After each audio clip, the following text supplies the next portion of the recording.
Bonjour et très content de vous retrouver pour une nouvelle vidéo, une petite capsule comme disent nos amis québécois.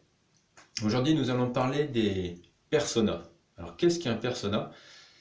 Vous en avez sûrement déjà entendu parler si vous regardez un petit peu et vous posez des questions sur le marketing. Qu'est-ce qu'un persona? C'est en fait le profil du client idéal. Alors sous ces mots qui peuvent paraître très simples, tout le monde va me dire effectivement, je connais mon client. Oui, vous savez quelle est votre cible, souvent. Vous savez à qui vous vendez au point de vue de la fonction dans l'entreprise. Mais savez-vous exactement ce qui se cache derrière le comportement d'achat que va avoir votre client idéal? Ça peut être un directeur technique, un directeur achat, un responsable marketing, un directeur marketing ou un directeur général. Est-ce que vous pensez sincèrement que les moteurs qui agissent pour la décision d'achat seront les mêmes selon les fonctions? Si vous êtes directeur achat, probablement que si votre cible est un directeur achat, probablement que c'est plus la partie financière et retour sur investissement immédiat qui va l'intéresser. Si vous parlez à un directeur technique, peut-être est-ce une solution d'intégration d'un système, de son produit qui va devenir intéressant. Si vous parlez à un directeur général, là peut-être qu'on est sur le périmètre complet d'une entreprise, à savoir peut-être les bien-être des salariés ou le bénéfice global que va en tirer une entreprise. Si vous adressez à un directeur informatique, ça va être comment un programme, un logiciel va faire gagner du temps et gagner vraiment sur le système d'exploitation de l'entreprise.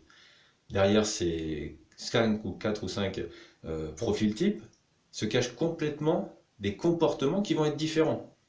Les âges vont être différents. La manière d'aborder un sujet va être différente. Les études ont été différentes. La manière de réfléchir est différente. Et l'idée va être de construire le profil du client idéal. Alors j'ai déjà rencontré, et c'est souvent le cas, des directeurs qui me disent oui, on a déjà travaillé un peu ça, j'avais lu sur un blog comment en fin de compte on devait créer un persona. Donc ils se mettent autour de la table, il y a le responsable marketing, il y a le responsable commercial, il y a le directeur. Et ils discutent comme ça, et en une heure, plop, plop, plop, ils ont fait vite fait les 3 ou 4 cibles types. Alors s'ils mettent les marchés par-dessus, c'est encore mieux, mais au moins c'est leurs grands bénéfices globaux et de quelle manière ils vont attaquer cette cible.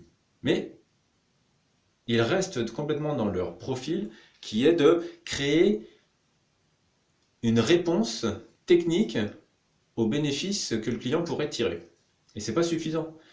Parce que, comme on le disait, ça va être de construire complètement toute la décision. Chez Vertical Inbound, nous proposons toujours, je le précise, de faire des interviews clients.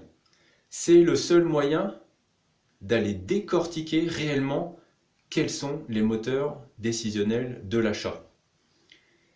Quand vous arrivez et que vous êtes un commercial, bien souvent vous vous jetez pour présenter votre nouveauté produit. Vous dites que c'est rassurant en tout cas d'arriver et d'avoir une information technique qui va permettre d'améliorer les potentiels techniques de vos clients. Mais est-ce suffisant?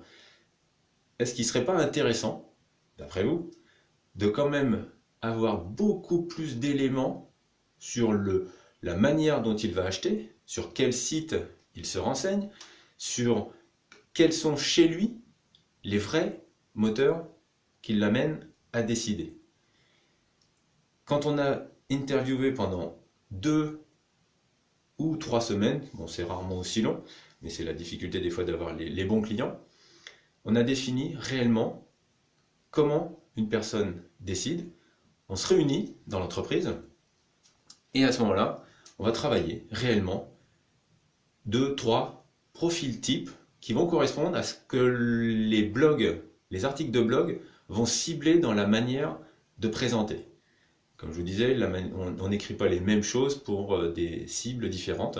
C'est exactement ça qu'on travaille sur les personas. Si vous vous posez la question maintenant, non pas de quelle est ma cible, quelle est l'entreprise que je vais cibler, mais à qui je vais parler, à ce moment-là, vous avez exactement trouvé le bon moteur. Maintenant, il faut cadrer, il y a un process qui est très précis pour pouvoir obtenir les réponses que l'on souhaite. Et c'est cela que nous travaillons chez Vertical. Si vous êtes intéressé, n'hésitez pas, partagez cette vidéo à vos directeurs marketing, financiers, achats, techniques, pour que chacun comprenne l'intérêt qu'il y a à travailler réellement la cible de votre entreprise. À très bientôt!